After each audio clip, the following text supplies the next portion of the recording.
BRS పై తీవ్ర స్థాయిలో మండిపడ్డారు సీఎం రేవంత్ రెడ్డి. గతంలో హరీష్ రావు, కేటీఆర్ ఇసుక మాఫియా చేశారని ఆరోపించారు. రాఘవ కన్స్ట్రక్షన్ తో పాటు తెలంగాణ ఏర్పడిన నాటి నుంచి ఇప్పటి వరకు జరిగిన అక్రమ మైనింగ్లపై సిబిసిఐడి విచారణ జరుపుతామన్నారు. బీఆర్ఎస్ నేతల బ్లాక్ మెయిల్ రాజకీయాలకు ప్రభుత్వం భయపడదన్నారు సీఎం రేవంత్ రెడ్డి. ఏదైతే వివాదం లేవనెత్తాలని, ఒక మంత్రి మీద బురద జల్లాలని, వాళ్ళ అక్కసు అసూయ, వాళ్ళు అనుకున్న పైరవీలకు ఆ మంత్రి సహకరించడం లేదని, ఆ మంత్రి మీద ఒత్తిడి తీసుకురావాలి, ఆ మంత్రిని బ్లాక్ మెయిల్ చేయాలని కొంతమంది సభ్యులు ఏదైతే ప్రయత్నం చేస్తున్నారో, బ్లాక్ మెయిల్కి ప్రభుత్వం భయపడదు. ఇలాంటి బ్లాక్ మెయిల్లు ఇంకెక్కడైనా జరుగుతాయేమో కానీ ఈ ప్రభుత్వం దగ్గర జరగదు. వాళ్ళు అడుగుతున్నారు విచారణ కావాలని. అధ్యక్ష, తమరి ద్వారా ప్రతిపక్షానికి, తెలంగాణ ప్రజలకు నేను మాట ఇస్తున్నా, విచారణ ఆదేశించడానికి మా ప్రభుత్వం సిద్ధంగా ఉంది. ఆనాడు సిరిసిల్ల శాసనసభ నియోజకవర్గంలో నేరెళ్లలో ఇసుక బాధితులు దళితులను లారీ ఎక్కించి తొక్కిచ్చి చంపి అక్రమ ఇసుక రవాణా చేసిన సంతోష్ రావు వాళ్ళ తండ్రి రవీందర్ రావు గారికి సంబంధించిన నేరెళ్ల ఇసుక మాఫియా మీద విచారణ చేయడానికి మా ప్రభుత్వం సిద్ధంగా ఉంది.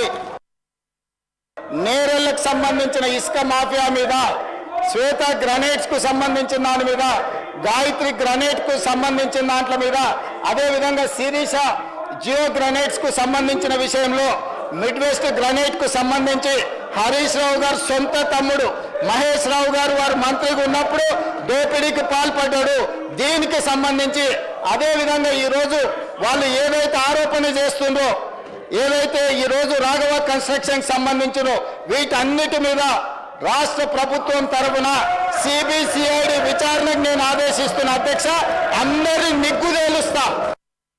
హరీష్ రావు గారు, కేటీఆర్ గారు ఈ దోపిడీకి పాల్పడి ఈ మాఫియాకు నాయకత్వం వహించింది హరీష్ రావు గారు, కేటీఆర్ గారు. మొదట్లో హరీష్ రావు గారి దగ్గర ఉండే ఈ శాఖ, ఆయన అడ్డగోలుగా దోపిడీకి పాల్పడుతుండని కేసీఆర్ గారు ఆ శాఖను తొలగించి కొడుకు అల్లుడు మధ్యలో పంచాయతీ పడితే పంచాయతీ పెంచడానికి హరీష్ రావు గారి దగ్గర ఉన్న శాఖను తీసుకెళ్లి కేటీఆర్కి ఇచ్చాడు. కేటీఆర్ దోసుకోవడానికి అవకాశం ఇచ్చాడు. కల్వకుంట్ల తారక రామారావు గారు, కల్వకుంట్ల కవితారావు గారు, వీళ్ళిద్దరు కల్వకుంట్ల చంద్రశేఖరరావు గారు పిల్లలే కదా అధ్యక్ష. ఆదాయ పంపకాలలో తేడాలు వస్తే సొంత చెల్లినే ఇంట్లో నుంచి మెడలు వాటి బయటకు నెట్టించారు.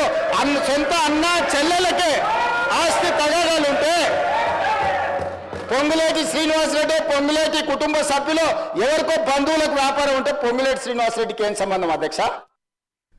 మంత్రి పొంగులేటిపై హరీష్ రావు ఆరోపణలు చేయడాన్ని శ్రీధర్ బాబు తప్పుపట్టారు. వ్యక్తిగతంగా మంత్రిని టార్గెట్ చేశారని, తన వ్యాఖ్యలను విత్డ్రా చేసుకోవాలని హరీష్ రావును డిమాండ్ చేశారు. అయితే తాను తప్పుడు ఆరోపణలు చేస్తే ఉరి వేయాలంటూ హరీష్ రావు కామెంట్ చేశారు. దీనిపై కాంగ్రెస్ నేతలు అభ్యంతరం వ్యక్తం చేశారు. కావాలని ఈ విధంగా చేయటం తప్పు. నేను మరొక్కసారి చెప్తా ఉన్నాం, ఈరోజు మీ ద్వారా వారికి కోరుతా ఉన్నాను, తప్పకుండా వారు విత్డ్రా చేసుకోవాల్సిందే అధ్యక్ష, విత్డ్రా చేసుకోవాల్సిందే. తప్పుడు ఆరోపణలు చేసినందుకు తప్పకుండా హరీష్ రావు గారు బీఆర్ఎస్ పార్టీ చేసిన విమర్శలకు ఆరోపణ మీద విత్డ్రా చేసుకోవాల్సిందిగా మీ ద్వారా వారిని కోరుతా ఉన్నారు. శ్రీధర్ బాబు గారు నేను తప్పుడు ఆరోపణలు చేసినా అంటున్నారు. ఒకవేళ నా ఆరోపణలు తప్పైతే నన్ను ఉరిశిక్ష వేయండి అధ్యక్ష. అధ్యక్ష అధ్యక్ష నేను అంటున్నది ఒకటే sir. Sir sir let me complete sir, let me complete sir. Sir withdraw చేసుకోవాల్సిందే. ఆ కంపెనీతో ఏ విధమైన సంబంధం లేదు. వారు వ్యక్తిగతంగా డైరెక్టర్ కాదు, వారు వ్యక్తిగతంగా చైర్మన్ కూడా కాదు. ఈ రోజు నేను చెప్తా ఉన్నాం సార్, ఏ విధంగా వ్యక్తిగతంగా వారు పేరు తీసుకునే అవకాశం లేదు. సార్ మీకు కూడా తెలుసు, నేను పదే పదే దీని గురించి చదవనక్కర్లేదు అధ్యక్ష. సార్ మీ పర్మిషన్ లేకుండా వ్యక్తిగతంగా ఎవరి పేరు తీసుకునే అవకాశం లేదు, అది అధికారం లేదు వారికి. అయినా కానీ తీసుకున్నారు. తీసుకున్నప్పుడు వారికి వచ్చిన ఇన్పుట్ కానీ వారికి ఇచ్చిన మరి ఎవరైనా ఇస్తే దాని పరంగా తప్పులు జరుగుతుండొచ్చు. విత్డ్రా చేసుకోవాల్సిందిగా మేము చెప్తా ఉన్నాం. విత్డ్రా చేసుకొని సభను నడిపించే కార్యక్రమం చేయాలి. అంటే హీ విత్డ్రాస్ సార్, మేము చెప్తా ఉన్నాం చాలు. ఈరోజు విత్డ్రా చేసుకోవాల్సిందే సార్ అధ్యక్ష, విత్డ్రా ఖచ్చితంగా విత్డ్రా చేసుకోవాలి. అసెంబ్లీలో మెట్రో విస్తరణపై తీర్మానం సందర్భంగా వాడివేడి చర్చ జరిగింది. జనాభాకు తగినట్లు మెట్రో విస్తరణ జరగాలన్నారు సీఎం రేవంత్ రెడ్డి. తీర్మానాన్ని ఏకగ్రీవంగా ఆమోదించినందుకు ధన్యవాదాలు తెలిపారు. సభ్యుల అభిప్రాయం తెలుసుకోకుండా ఏకగ్రీవంగా ఆమోదించినట్లు ఎలా ప్రకటిస్తారని మాజీ మంత్రి హరీష్ రావు ప్రశ్నించారు. అయితే హరీష్ వ్యాఖ్యలు ఆది శ్రీనివాస్ కౌంటర్ ఇచ్చారు. ప్రతిదానికి అడ్డం పడడం బీఆర్ఎస్కు అలవాటైందని విమర్శించారు. ఫేజ్ 1ని ఎల్ఎన్టీ సంస్థ నుంచి రాష్ట్ర ప్రభుత్వము స్వాధీనం చేసుకోవాల్సిన పరిస్థితులు ఉత్పన్నమైనాయి. అందుకోసం ఈరోజు మెట్రో 1ని ఎల్ఎన్టీ నుంచి రాష్ట్ర ప్రభుత్వము స్వాధీనం చేసుకోవడానికి అవసరమైన తీర్మానాన్ని ఈరోజు సభలో ప్రవేశపెట్టడం జరిగింది. సభ్యులందరినీ ఏకగ్రీవంగా ఈ తీర్మానాన్ని ఆమోదించవలసిందిగా తమరి ద్వారా విజ్ఞప్తి చేస్తున్నాను అధ్యక్ష. సభ్యులందరూ ఏకగ్రీవంగా ఈ తీర్మానానికి మద్దతు పలికినందుకు తమరి ద్వారా సభ్యులందరికీ మనస్ఫూర్తిగా అభినందనలు, కృతజ్ఞతలు తెలియజేస్తున్నాను అధ్యక్ష. సభ్యులు అంగీకరించినందుకు మేము ధన్యవాదాలు తెలుపుతున్నామని ఎట్లా చెప్తారు sir? Sir, this is not the way of passing the resolution sir. ఇది శాసనసభ నడిపేటువంటి వ్యవహారం కాదు, ఇది పద్ధతి అంతకంటే కాదు సార్. శాసనసభ ఇప్పుడు స్టేట్మెంట్ ఇవ్వడం మీ రైట్ సార్, స్టేట్మెంట్ మీద డిస్కషన్ లేదు. కానీ ఏకగ్రీవంగా శాసనసభలో తీర్మానం పాస్ చేయాలన్నప్పుడు ఇది అందరి సభ్యులు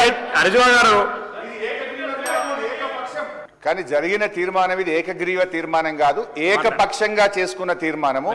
ఈ సభ నడుపుతున్న తీరు పట్ల మా యొక్క తీవ్రమైన నిరసనను, ప్రొటెస్ట్ ను తెలియజేస్తూ now I will go on to the demand. రాష్ట్ర ప్రయోజనాలు దృష్టిలో పెట్టుకోండి. వారి హయాంలో జరగలేదు. వారు ముందు చూపుతోటి మెట్రోను మనం స్వాధీనం చేసుకొని హైదరాబాద్ను అభివృద్ధి పత్రంలో తీసుకొని పోయే ప్రయత్నం చేస్తే మూసీ నది ప్రక్షాళన అంటే వారికి పట్టదు అధ్యక్ష.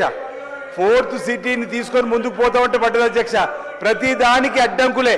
మా ముఖ్యమంత్రి గారు తీసుకున్న ప్రతి నిర్ణయానికి అడ్డంకులు సృష్టించాలని ప్రయత్నం చేయడం తప్ప మరొకటి కాదు.